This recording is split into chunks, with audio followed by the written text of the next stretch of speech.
പ്രിയമുള്ളവരെ, ഗോൾഡൻ ഫുട് പ്രിൻസിന്റെ മറ്റൊരു എപ്പിസോഡിലേക്ക് ഹൃദ്യമായ സ്വാഗതം.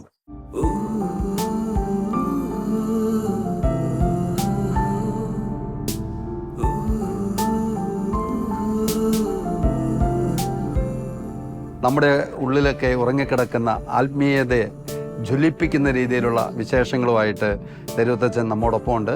അച്ഛാ, ഈശോമിശിഹായ്ക്ക് സ്തുതിയായിരിക്കട്ടെ. അപ്പൊ നമ്മള് കഴിഞ്ഞ എപ്പിസോഡിൽ പറഞ്ഞു നിർത്തിയ കാര്യങ്ങൾ നമ്മൾ ഒന്നുകൂടെ പുനരാരംഭിക്കുകയാണ്. അച്ഛന് ഇടവക ജീവിതത്തെ പറ്റിയാണ് സംസാരിച്ചത്. ഇടവകയിലെ ആ ഒരു കാലഘട്ടത്തില് അച്ഛന്റെ ആത്മീയ ജീവിതം കൊണ്ട് ആ ഇടവകയ്ക്ക് മുഴുവൻ ഉണ്ടായ ഉണർവിനെ പറ്റി നമ്മൾ സംസാരിച്ചു.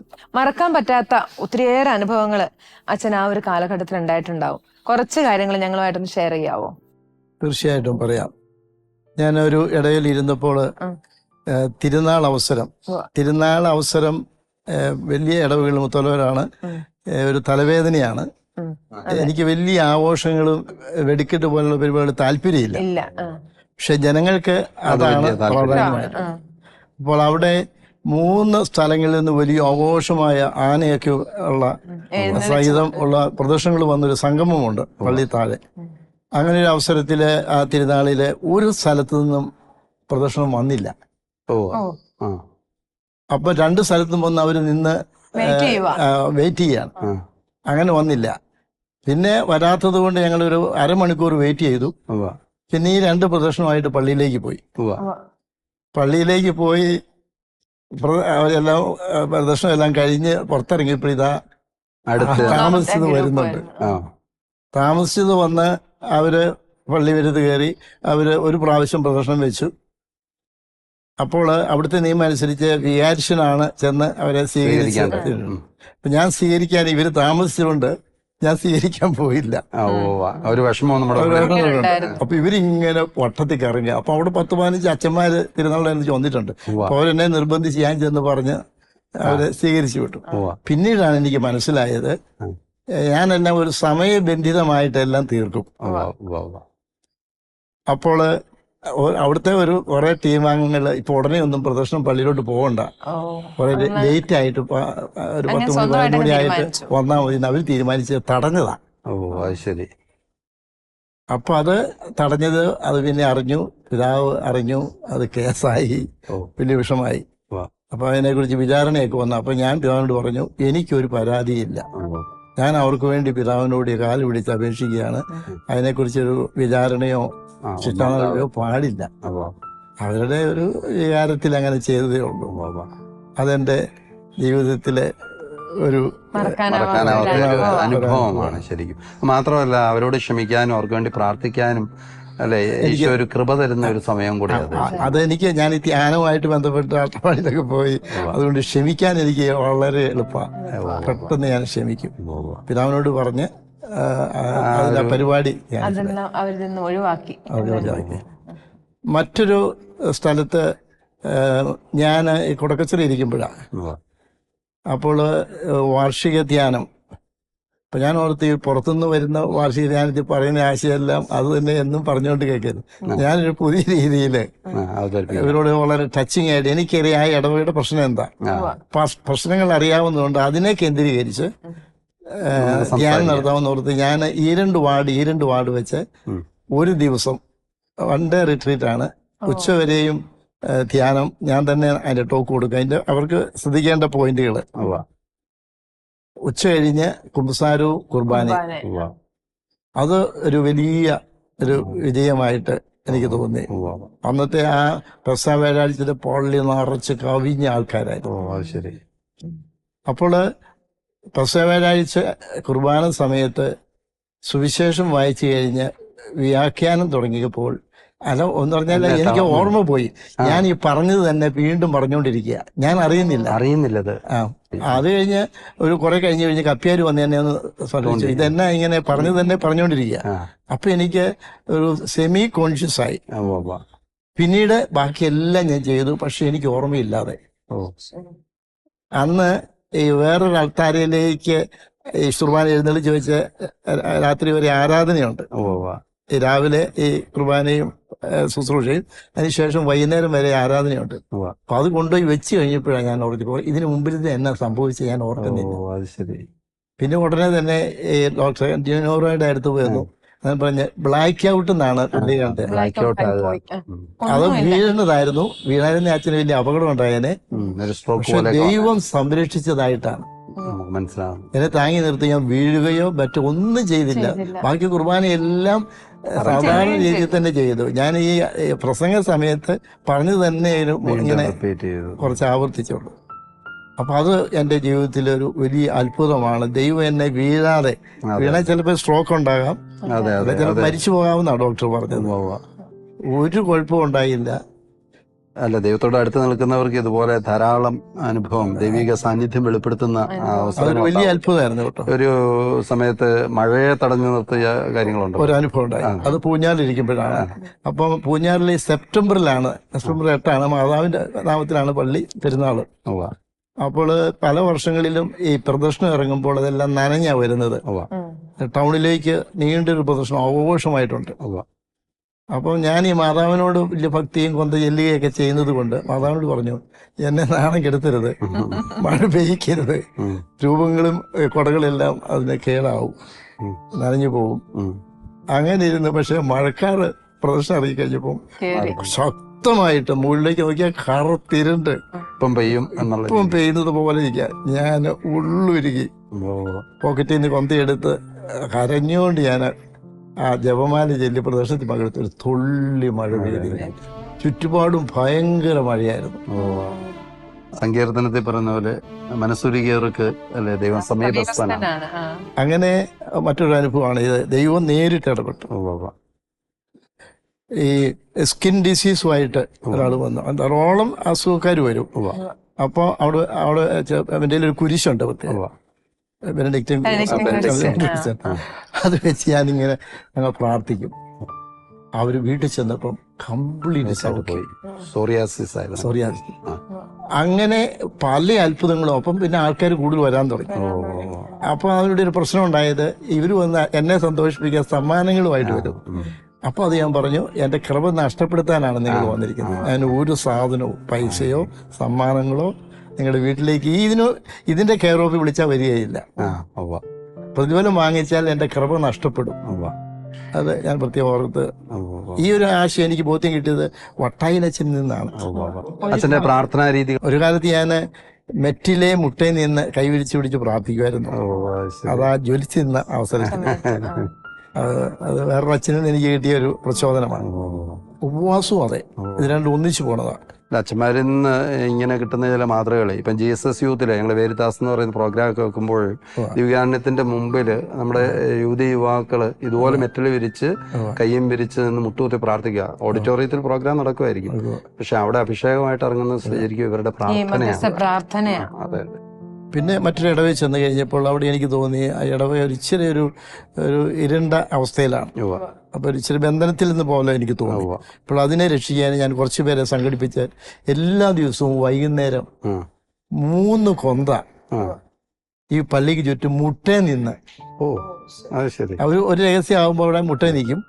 ആ രഹസ്യം കഴിയുമ്പോൾ അടുത്ത അങ്ങോട്ട് പോയിന്റിലേക്ക് മാറി നിൽക്കും. അങ്ങനെ 3 കൊന്ത ചെല്ലിയത് വലിയ അഭിഷേകം, വലിയൊരു വെളിച്ചം ഉണ്ടായത് ഞാൻ ഓർക്കുന്നു ഒരു ഇടവകയില്. അപ്പൊ ആൾക്കാർ കൂടുതലായിട്ട് വരുമായിരുന്നു. വൈകുന്നേരം 7 മുതലാണ്.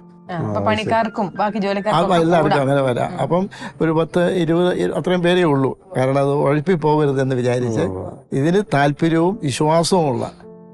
അല്ല, അത് അച്ഛനും കൂടുമല്ലേ? നിങ്ങൾ പ്രാർത്ഥിച്ചോ എന്നല്ലല്ലോ പറയുന്നത്, അച്ഛനും കൂടെ കൂടി. അതെ അതെ അതെ, വലിയൊരു ദൈവാനുഭവമാണ് ശരിക്കും. അപ്പൊ ഈ ദൈവിക സാന്നിധ്യത്തിന്റെ വിവിധ തരത്തിലുള്ള അടയാളങ്ങളും അത്ഭുതങ്ങളും ഒക്കെ അച്ഛന്റെ ജീവിതത്തിൽ ധാരാളം ഉണ്ടായിട്ടുണ്ട്. അപ്പൊ തീർച്ചയായിട്ടും പലപ്പോഴും നമ്മൾ പറഞ്ഞു കേട്ടിട്ടുണ്ട്, വിശുദ്ധരുടെ ജീവിതത്തിൽ നമുക്കറിയാം ഇതേപോലെ ദൈവിക കൃപ സ്വീകരിക്കുമ്പോൾ ശരിക്കും നല്ല പ്രതിസന്ധികളെ അല്ലെങ്കിൽ വേദനിപ്പിക്കുന്ന അനുഭവങ്ങൾ നമ്മുടെ ജീവിതത്തിൽ ഉണ്ടാവുമല്ലോ, കുരിശുകളും കൂടെ ഉണ്ടാവുമല്ലോ. പെട്ടെന്ന് ഞാൻ ഓർത്തു പറയുന്നത് ഈ മെഡിസിറ്റിയുടെ ആരംഭകാലം. അപ്പോൾ ഞാൻ ഈ പൈസ സംഭാവന പിതാവ് വന്ന് വാങ്ങിക്കുന്ന ഒരു പദ്ധതി ഇടവകയെന്ന്. അപ്പം ഞാനും ആത്മാർത്ഥമായിട്ട് നമുക്കൊരു ഹോസ്പിറ്റൽ സൂപ്പർ സ്പെഷ്യാലിറ്റി ഹോസ്പിറ്റൽ വരുന്നതാണല്ലോ. അപ്പോൾ അത് നന്നാകട്ടെ എന്ന് വിചാരിച്ച് ഞാൻ എല്ലാ ഇടവകളിലും പറഞ്ഞ് ഒരു സംഭാവന. അപ്പോൾ ഇടവക ജനങ്ങളെ 3 ഗ്രേഡായിട്ട് തിരിച്ചു. നല്ല സാമ്പത്തികമുള്ളവർക്ക് 2000 രൂപയും മീഡിയം ആൾക്കാർക്ക് 1000 രൂപ, ബിലോ ആവറേജുകാർക്ക് 500 രൂപ. ഇങ്ങനെ ഒരു എല്ലാവർക്കും ഒരു ക്ഷണക്കത്ത് പോലെ കവറിലിട്ട് കൊടുത്തു. അത് നിങ്ങളിതിനകത്ത് ഇഷ്ടമുള്ള സംഭാവന അല്ലെങ്കിൽ പറ്റുന്ന ഈ തുക കൂടുതൽ തരാം. അത് അന്ന് കുറേ പേരത് മിസ്യൂസ് ചെയ്തു. അത് വാട്സാപ്പിലെല്ലാം വിട്ട് ലോകം മുഴുവനും അതങ്ങോട്ട് പ്രചരിച്ചു. അപ്പോൾ അതെനിക്ക് ഒത്തിരി മാനസിക വിഷമമുണ്ടായി. പക്ഷേ ഈ വിഷമം ഞാൻ സങ്കടത്തോടെ പറഞ്ഞു. പക്ഷേ ഇത് വിഷമത്തിന് ശേഷം, ഈ പ്രതിസന്ധിക്ക് ശേഷം എനിക്ക് അവിടുന്ന് അത്ഭുതപൂർവമായ ഒരു വലിയ തുക കിട്ടി. ഞാൻ അത് ഒരു വേദനയോടെ ഞാൻ തെറ്റിദ്ധരിച്ചതാണ്. അപ്പോൾ അന്ന് ഞാൻ പറഞ്ഞു, നിങ്ങൾക്ക് ഇതിൻ്റെ ആവശ്യം മനസ്സിലാവും. ഇപ്പം ഞാൻ ഓർക്കുന്നു ആയടോ എന്നൊക്കെ ആൾക്കാർ ഭൂരിപക്ഷവും പോണത് മെഡിസിറ്റിയിലാണ് പോണത്. അതിൻ്റെ ഗുണം അനുഭവിക്കുന്നു. മാത്രമല്ല ഈ സമയത്ത് പ്രത്യേകമായിട്ട് പറയേണ്ടതുണ്ട്. എനിക്കൊന്ന് ഈ കാലഘട്ടത്തിൽ മാർ ജോസഫ് കല്ലറങ്ങാട്ട് പിതാവ് വഴി പരിശുദ്ധാത്മാവ് നൽകിയ വലിയൊരു ഇടപെടലാണ് നമ്മുടെ രൂപതയിൽ ഈ ഒരു മെഡിസിറ്റി എന്ന് പറയുന്ന ഒരു വിഷയം. ശരിക്കും അതൊരു ഹോസ്പിറ്റൽ മാത്രമല്ല, പിന്നീട് എല്ലാ ഏരിയയും ആരോഗ്യപരമായിട്ടുള്ള എല്ലാ കാര്യങ്ങളും, അലോപ്പതിയും ആയുർവേദവും ഹോമിയോയും എല്ലാം കൂടെ യുനാനി എല്ലാം കൂടെ. അതേപോലെ തന്നെ മെഡിക്കൽ കോളേജ് വരാനായിട്ട് പോകുന്നു. അപ്പോൾ അതൊരു കാഴ്ചപ്പാട്, ഒരു ദർശനമാണ്. അപ്പം അതിനു വേണ്ടിയിട്ട് ഇതുപോലെ ഇടവകയിൽ അല്ലെ സഹകരിക്കുകയും പ്രാർത്ഥിക്കുകയും അത് വലിയ ത്യാഗങ്ങളൊക്കെ സഹിച്ചതിൻ്റെ ഒരു റിസൾട്ടാണ് ശരിക്കും. ഈ വിഷയം പിതാവിനറിയാം. പിതാവിന് എന്നോട് വലിയ താല്പര്യമുണ്ട്. പിതാവിന്റെ ഇടവക കയ്യൂരിൽ ഞാൻ ഇരുന്നതാണ്. നല്ല അറിയാം. അല്ല, ഞാൻ പറയുന്നത് പിതാവ് പോലും ഈ ഒരു പ്രോജക്റ്റുമായിട്ട് ബന്ധപ്പെട്ട് ഒത്തിരിയേറെ വേദനിച്ചിട്ടുണ്ട്. പക്ഷെ ഇന്ന് നമ്മുടെ പാലാരൂപതയ്ക്ക് മാത്രമല്ല, കേരളത്തിൽ മാത്രമല്ല, ഇന്ത്യയിൽ നിന്ന് പോലും അല്ലെ, മാത്രമല്ല ചുരുങ്ങിയ കാലം കൊണ്ട് തന്നെ ഈ ഒരു ആതുര ശുശ്രൂഷ രംഗത്ത് ഒരു വലിയ നല്ല നിലയിൽ വരുന്നേ. ഞാൻ പിതാവിനോട് ഇപ്പോഴും പറയും, ഞാൻ കരഞ്ഞ് പ്രാർത്ഥിക്കുന്നുണ്ട് കേട്ടോ. എൻ്റെ ഒരു പ്രയോഗമാണ് കരഞ്ഞ് പ്രാർത്ഥിക്കുക. ചിലപ്പോൾ ഞാൻ പ്രാർത്ഥിക്കും, കണ്ണീര് തന്നെ വരും, തന്നെ ഇരുന്ന് പ്രാർത്ഥിക്കുമ്പോൾ ഞാൻ അറിയാതെ തന്നെ. അവിടുത്തെ നോക്കിയവർ പ്രകാശിതരായി, അവർ ലജ്ജിതരാവുകയില്ല എന്ന് പറയുന്ന വചനം അല്ലെ, അച്ഛൻ അത് ഭയങ്കര ആപ്റ്റാ. അങ്ങനെ പ്രാർത്ഥിക്കുന്ന ഒരു കാര്യം സാധിക്കാൻ വന്നിട്ടില്ല. ഈ ഒത്തിരി മധ്യസ്ഥ പ്രാർത്ഥന ഞാൻ നടത്തും. ഒത്തിരി പേര് പറയും പ്രാർത്ഥിക്കണം. അപ്പൊ അവർക്കെല്ലാം വേണ്ടി അതിനെ അങ്ങോട്ട് ഹൃദയത്തെ സ്പർശിച്ച് പ്രാർത്ഥിക്കുമ്പോൾ അതിനെല്ലാം ഫലമുണ്ടാകും. അത് ഞാൻ വളരെ സന്തോഷത്തോടെ ഞാൻ ഓർക്കുകയാണ്. അപ്പം അച്ഛനെ ഈ ഒരു അജപാലന ശുശ്രൂഷയായിട്ട് മുന്നോട്ട് പോകുമ്പോൾ ഇപ്പം നമ്മുടെ ഒരു ഇടവകയെ സംബന്ധിച്ച് എന്താ പറയുന്നത്, നല്ല കുടുംബങ്ങളുണ്ടാവും. പക്ഷെ നമുക്കറിയാം തിന്മയുടേതായിട്ടുള്ള, മദ്യപാനത്തിൻ്റെതായിട്ടുള്ള, അതുപോലെ കുടുംബ കലഹങ്ങളുടേതായിട്ടുള്ള, ദാരിദ്ര്യത്തിൻ്റെതായിട്ടുള്ള ഒത്തിരിയേറെ അവസ്ഥകൾ ഉണ്ടാവുമല്ലോ. അപ്പം അങ്ങനെയുള്ള കാര്യങ്ങളൊക്കെ അച്ഛൻ്റെ ശ്രദ്ധയിൽപ്പെടുകയും അല്ലേ, അത്തരം ചില കാര്യങ്ങളെ കുറിച്ച്. അങ്ങനെയുള്ള കുടുംബങ്ങളെ പ്രത്യേകം ഞാൻ എടുക്കും, കുടുംബകാലങ്ങളുള്ള. അപ്പൊ അവരെ ഞാൻ ധ്യാനത്തിന് പറഞ്ഞു വിടും. കലഹങ്ങളുള്ള അപ്പനെ അമ്മ എങ്ങനെയും പ്രേരിപ്പിച്ച് സ്നേഹിച്ചും. തീരെ പാവപ്പെട്ടവരാണ് എൻ്റെ കയ്യിൽ നിന്ന് പൈസ കൊടുത്ത് ഞാൻ ധ്യാനത്തിന് വിടും. താമസിച്ചുള്ള ധ്യാനം അട്ടപ്പാടിയിലെ അണക്കര, അതുപോലെ തിരിച്ചു വരുന്ന വലിയ സന്തോഷകാശമായിട്ടാണ് അങ്ങനെ സമാധാനം. പിന്നെ മദ്യപന്മാരെ ഈ അഡാൾട്ട് പോലെയുള്ളിടത്ത് ഞാൻ പറഞ്ഞു വിട്ട് അങ്ങനെ കുടുംബ പ്രശ്നങ്ങളില് ഞാൻ ഇരുന്ന ഭരണങ്ങാനം വരെയും ഇപ്പൊ ഇവിടെയും വരുന്നുണ്ട് കൗൺസിലിങ്ങിന്. കുടുംബ പ്രശ്നമായിട്ട് ബുദ്ധിമുട്ടുന്ന ആൾക്കാര് അവരുടെ വിഷമം പറയും. ഞാൻ ഈ പറഞ്ഞ പോലെ ഉള്ളുരുകി പ്രാർത്ഥിക്കും. കുടുംബ സമാധാനം അത് എപ്പോഴും ഞാൻ ഊന്നൽ കൊടുക്കുന്നതാണ്. അച്ഛാ, ഈ വിശുദ്ധ കുർബാന പുരോഹിതരെ സംബന്ധിച്ച് ഏറ്റവും പ്രധാനപ്പെട്ട ഒരു കാര്യമാണല്ലോ. അപ്പൊ വിശുദ്ധ കുർബാന അത് അർപ്പിക്കുന്നതിന് മുമ്പുള്ള അച്ഛൻ്റെ ഒരു ഒരുക്കത്തെക്കുറിച്ച്, വിശുദ്ധ കുർബാനയെ കുറിച്ചുള്ള അച്ഛൻ്റെ ഒരു ബോധ്യത്തെക്കുറിച്ചൊക്കെ പ്രേക്ഷകർക്ക് വേണ്ടിയിട്ടൊന്ന് പറയാം. അതിനെക്കുറിച്ച് പറഞ്ഞാൽ, ഞാൻ ഇവിടെ വന്നതിന് ശേഷം ഈ ആരാധന എനിക്കൊരു അനുഭവമാണ്. 5:30 ആകുമ്പോഴാണ് 5 ദിവസം ഈ ഉണർത്തുമണി അടിക്കുന്നത്. അപ്പം 5:30 ആകുമ്പോൾ ഞാൻ 4 മണി കേൾക്കും. ഏറ്റ് ഒരു അരമണിക്കൂർ ഒരുക്കം, പിന്നെ പ്രാർത്ഥനയാണ്. ഒരു 1.5 മണിക്കൂർ 1.5-2 മണിക്കൂർ പ്രാർത്ഥിക്കാതെ കുർബാന അർപ്പിക്കാറില്ല എല്ലാ ദിവസവും. വല്ല യാത്രയുണ്ടെങ്കിൽ മാത്രം ഒഴിച്ച് 1.5-2 മണിക്കൂർ 5:30 മുതൽ 6:45 വരെ കുർബാന എഴുന്നേറ്റ് വെച്ചിട്ടുണ്ട് എല്ലാ ദിവസവും.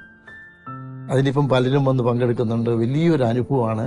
ഈ പിതാവ് പറയും, അച്ഛൻ വന്നേ പിന്നെ ഇവിടെ വലിയ പ്രശ്നമൊന്നുമില്ല. വളരെ ശാന്തതയില്, അത്ര എളുപ്പമല്ല നമ്മളെ ഇതിന്റെ ഒരു ഡയറക്ടറായിട്ട് ഇരുന്ന് പോവാ. എനിക്ക് ഒരു പ്രശ്നവും ഒരു ബുദ്ധിമുട്ടും ഇതുവരെ ഉണ്ടായിട്ടില്ല. ദോഷത്തോടെ അതിന്റെ പ്രചോദനം വിശുദ്ധ കുർബാനയാണ്. ഇതൊരു വലിയൊരു കാഴ്ചപ്പാടാണ്, വലിയൊരു സന്ദേശമാണ്. അപ്പൊ ആ കുർബാന പങ്കെടുക്കുമ്പോൾ പലരും ചേട്ടത്തിമാരൊന്ന് പറയും, അച്ഛൻ കണ്ണിക്കെട്ട് ചുമ്മാ കണ്ണീര് വരിക. അപ്പം അച്ഛൻ കുർബാന ചെല്ലണ്ട, കാരണം അത് ഞങ്ങൾക്ക് ശല്യമാ ഇങ്ങനെ വരുന്നത്. അപ്പൊ ഞാനത് വട്ടായിലച്ഛനോട് പറഞ്ഞു അച്ഛൻ അത് അഭിഷേകം കിട്ടുന്നതാണ് അവർക്ക്, അതിന്റെ സൈനാണ് കണ്ണുനീര്. പിന്നെ അത് അവർ പറയും, അത് വളരെ ശരിയാണ്. ഒത്തിരി പേർക്ക് ഈ കുർബാന, ഞാൻ ഓരോ വാക്കും ലയിച്ചാണ് ഞാൻ ബലി അർപ്പിക്കുന്നത്. ഇച്ചിരി സമയമെടുത്ത് ഞാൻ ചെല്ലുന്നതും ശുശ്രൂഷി ചെല്ലുന്നതും സമൂഹം പറയുന്നതിലെ ഓരോ വാക്കിൽ, അപ്പൊ എനിക്കൊരു പല വിചാരത്തിന് ഇടയില്ല. ഫുൾ ടൈം അതിൽ ലയിച്ച് എൻ്റെ ഹൃദയത്തിൽ നിന്നാണ് കുർബാനയുടെ വാക്കുകൾ വരുന്നത്. അച്ഛാ, വേറൊരു കാര്യം ചോദിച്ചോട്ടെ. അച്ഛൻ പറഞ്ഞല്ലോ കുഞ്ഞിനെ തൊട്ടേ വിശുദ്ധനാണെന്ന് അച്ഛന്റെ ആഗ്രഹം. ഇപ്പൊ നമ്മുടെ പുതിയ കുഞ്ഞുങ്ങളോട്, ഇപ്പൊ യുവതലമുറയോടൊക്കെ അച്ഛന് വിശുദ്ധിയിൽ ജീവിക്കുന്നതിനെ പറ്റി എന്ന ഒരു സന്ദേശമായിട്ട് ഞാന് സൺഡേ സ്കൂള് ഈ ഭരണങ്ങാനം വരെയും 10ഓ 12ഓ ക്ലാസ്സിൽ ഏതോട് പഠിപ്പിക്കും. അച്ഛനായപ്പോ മുതൽ അച്ഛൻ പഠിപ്പിക്കും, നിർബന്ധമാണ്. കാരണം കൊച്ചു ക്ലാസ്സിൽ പഠിപ്പിച്ചാൽ പോരാ. ഈ 10, 12 എന്ന് പറയുന്നത് ടീനേജ് 10ാം ക്ലാസ് കഴിഞ്ഞാൽ അങ്ങോട്ട് പോവാണല്ലോ. അപ്പൊ അവിടെ കൊടുത്താൽ എന്തെങ്കിലും ഗുണം കിട്ടും, ബോധ്യം. അപ്പൊ ഞാൻ വേദപാഠം പഠിപ്പിക്കുമ്പോൾ ടെസ്റ്റ് പെട്ടെന്ന് തീർക്കും. നല്ല ആശയങ്ങളാണ് കൊടുക്കുന്നത്. വാല്യൂസിന് ഒത്തിരി പ്രാധാന്യം കൊടുക്കും. സത്യം, നീതി, ധർമ്മം, പിന്നെ വിശുദ്ധിയെ കുറിച്ച്. അശുദ്ധി നിറഞ്ഞ ലോകമാണ്.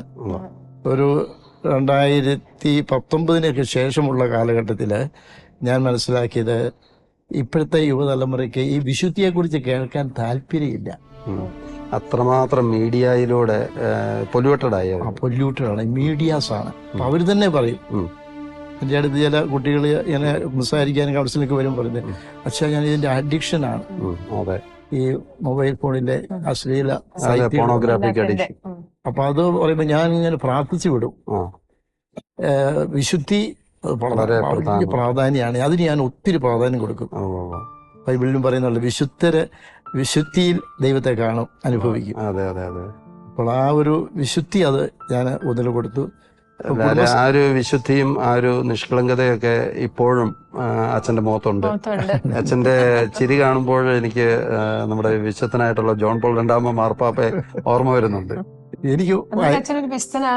എനിക്ക് ഒത്തിരി ആഗ്രഹം, എല്ലാവരും പറയുന്നത് ഒരു വിശുദ്ധനാകണം.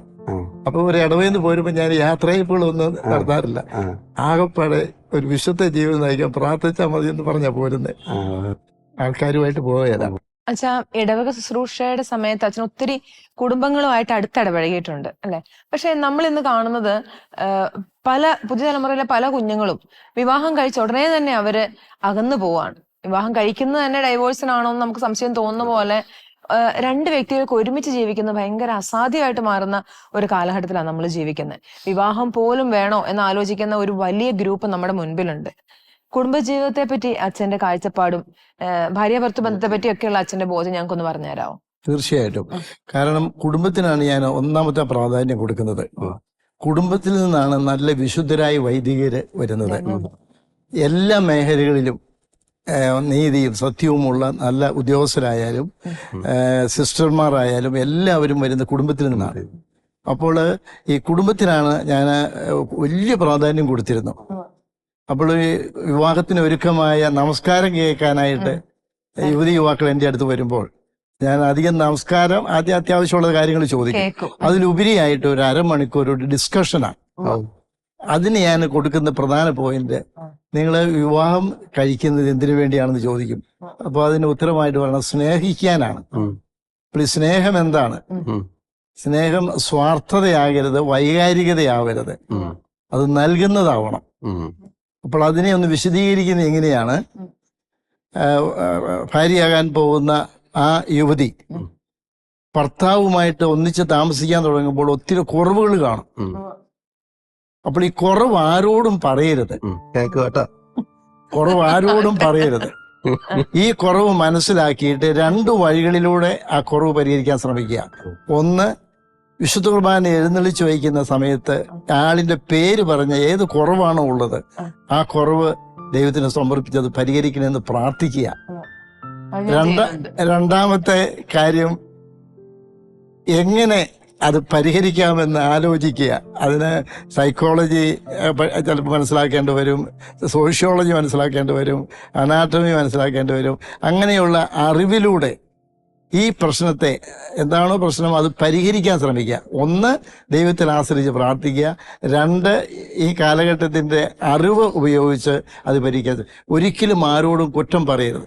ഇപ്പം കുറ്റം പറഞ്ഞാലത്തെ ഞാൻ മനസ്സിലാക്കുന്ന ഒരു സൈക്കോളജി, ആരെക്കുറിച്ച് ഞാൻ എന്ത് കുറ്റമാണോ പറയുന്നത് ആ കുറ്റത്തിൽ അവർ ഹാർഡാവും. അതേസമയം ആ കുറ്റം പറയാതിരുന്നാൽ, അതിനെ മറിച്ച് ഒരു നല്ല കാര്യമോ പോസിറ്റീവായിട്ടുള്ള കാര്യമോ പറയുന്നെങ്കിൽ അവര് അതിൽ വളരും.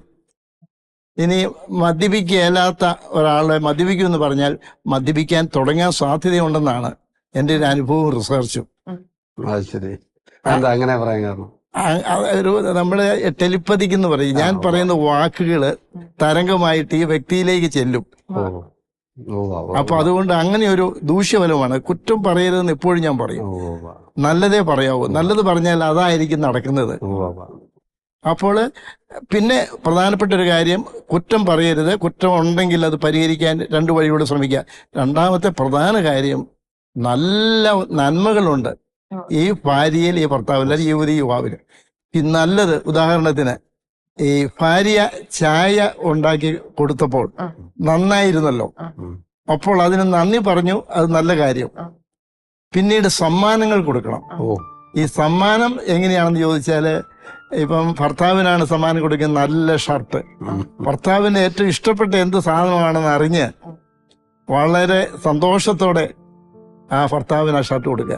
അല്ലെങ്കിൽ ഭാര്യയ്ക്കാണെങ്കിൽ ചുരിദാറോ സാരിയോ ഒരു സമ്മാനമായിട്ട് കൊടുക്കുമ്പോൾ അത് വലിയൊരു അംഗീകാരമാവും. ഇപ്പോൾ അതിന്റെ ഒരു നെറ്റ് റിസൾട്ട് എന്ന് പറഞ്ഞാൽ, ഇങ്ങനെ നന്മകൾ കാണുമ്പോൾ പ്രോത്സാഹിപ്പിക്കുകയും തിന്മകൾ കാണുമ്പോൾ പറയാതെ പ്രാർത്ഥിച്ചും അവരെ അതനുസരിച്ച് അവരോട് ബന്ധപ്പെട്ട് ശാന്തമായി ബന്ധപ്പെട്ട് ചെയ്യുമ്പോൾ സ്ലോലി ഈ ഭാര്യാഭർത്തൃ ബന്ധം വളരെ ആഴമുള്ളതാവും. ബോണ്ട്. പക്ഷെ ഇതിപ്പം കേൾക്കുന്ന പ്രേക്ഷകർക്ക് ഈ അച്ഛനാകണ്ടായിരുന്നു, ഒരു ഭർത്താവായി കിട്ടിയിരുന്നെങ്കിൽ എന്ന് ചിലപ്പം അത് ആഗ്രഹിച്ചു. എനിക്ക് ഇങ്ങനെ പറയാൻ സാധിച്ച ഒരു വൈദികനായതുകൊണ്ടാണ്. ഒരിക്കലും പറയാൻ പറ്റില്ല. വൈദികനായപ്പോൾ അതാണ് അതിന്റെ ഒരു ഗുണം.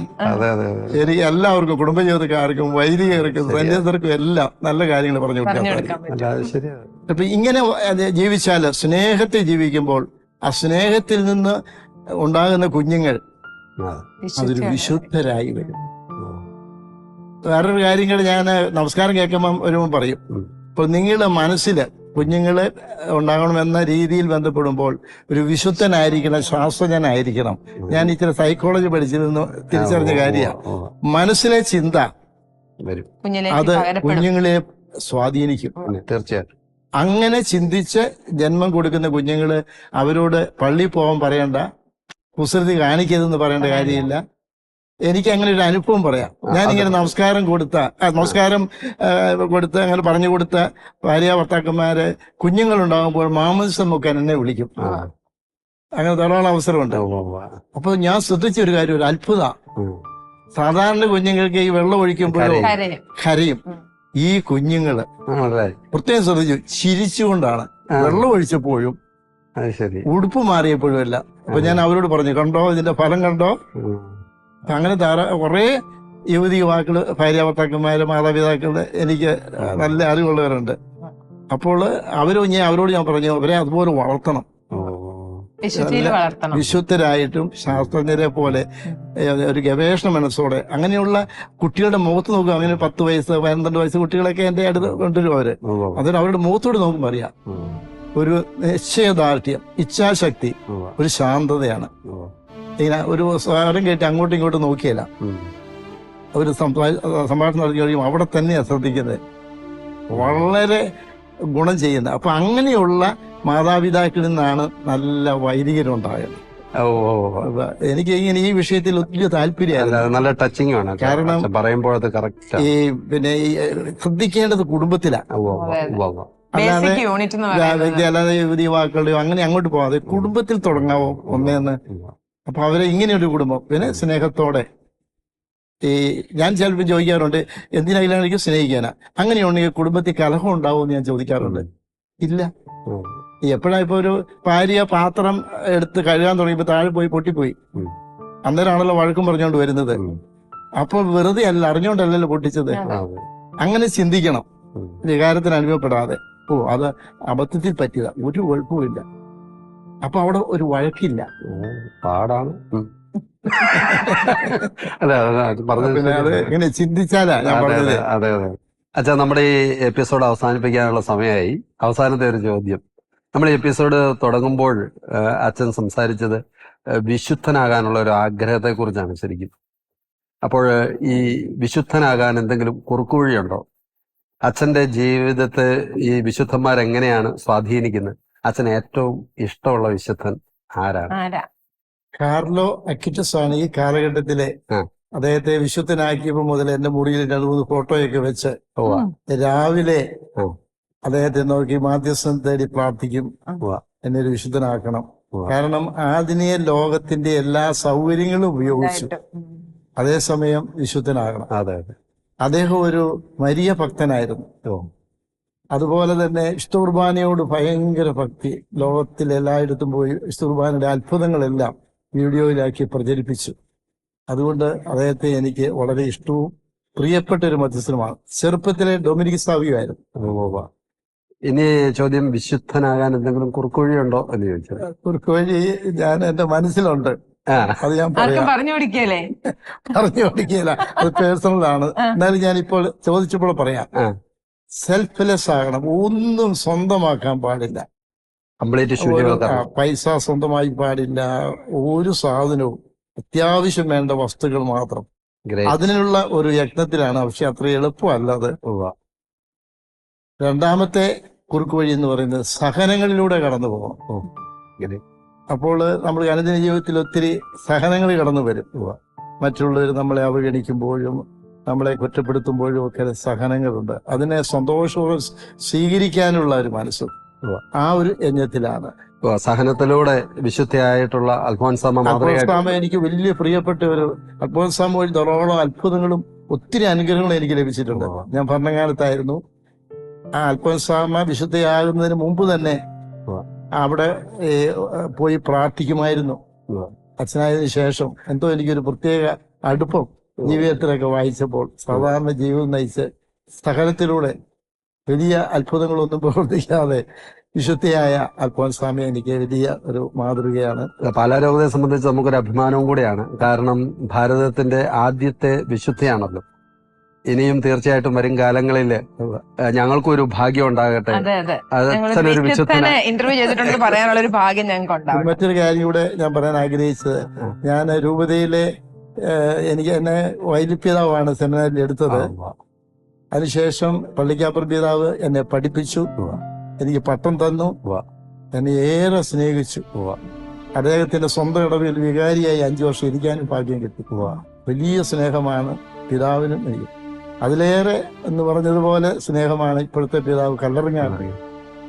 കാരണം അദ്ദേഹത്തിന്റെ ഇടവകയില് ഞാൻ ഇരുന്നതാണ് 5 വർഷം. അപ്പോൾ അദ്ദേഹം റോമിൽ പഠിക്കുകയായിരുന്നു. എന്നോട് വലിയ വാത്സല്യവും കരുതലും ഉണ്ടായിരുന്നു. അപ്പൊ ഞാൻ എന്നും പിതാവിന് വേണ്ടി ആത്മാർത്ഥമായിട്ട് പ്രാർത്ഥിക്കുന്നുണ്ട്. ഞാൻ ഇടയ്ക്ക് പിതാവിനെ ഓർപ്പിക്കും. കാരണം ഒത്തിരി സാഹസികമായ വഴികളിലൂടെയാണ് യാത്ര. അപ്പോൾ പിതാവിന് വേണ്ടി ഞാൻ എന്നും പ്രത്യേകമായിട്ട് പ്രാർത്ഥിക്കുന്നുണ്ട്. പിന്നെ മുരിക്ക പിതാവ് എൻ്റെ ഒരു വലിയ സുഹൃത്താണ്. മുരിക്ക പിതാവ് ചാക്കാമ്പഴയിലേക്ക് വന്നപ്പോൾ ഞാൻ നീലൂർ ചക്കാമ്പഴയിലേക്ക് വന്നപ്പം മുരിക്കൻ പിതാവ് ചക്കാമ്പഴ വികാരിയായിരുന്നു, നീലൂരോട്ട് പോയി. അപ്പൊ ആ ഒരു വലിയ ആത്മബന്ധമുണ്ട്. എന്താണേലും പാലാരൂപതയുടെ എല്ലാ പിതാക്കന്മാരുടെ സ്നേഹ ബഹുമാനത്തോടെ കാണുന്ന, അവരുടെ അനുഗ്രഹം തൻ്റെ ശിരസ്സിന് മേൽ എപ്പോഴും ഉണ്ട് എന്ന് വിശ്വസിക്കുന്ന ഒരു വിശുദ്ധനായ വൈദികനെയാണ് നമ്മൾ കേട്ടുകൊണ്ടിരുന്നത്. യേശയ്യ 10:17 വചനം ഇങ്ങനെ പറയുന്നുണ്ട്: ഇസ്രയേലിന്റെ പ്രകാശം ഒരു അഗ്നിയായി, അവിടുത്തെ പരിശുദ്ധൻ ഒരു ജ്വാലയായി മാറും. അത് ജ്വലിച്ച് ഒറ്റ ദിവസം കൊണ്ട് അതിന്റെ വഴിയിലുണ്ടായിരുന്ന മുള്ളുകളും മുൾച്ചെടികളും ദഹിപ്പിക്കും. ശരിക്കും അച്ഛനോടുള്ള സംസാരത്തില്, വർത്തമാനത്തില്, ഈ ആത്മീയ യാത്രയില് തീർച്ചയായിട്ടും ഞങ്ങളിലുള്ള, ഈ പ്രേക്ഷകരിലുള്ള ഒത്തിരിയേറെ മുൾച്ചെടികള്, മുള്ളുകള് ദഹിച്ചു പോയ ഒരു അനുഭവമാണ്. അച്ഛാ, ഒത്തിരി നന്ദി.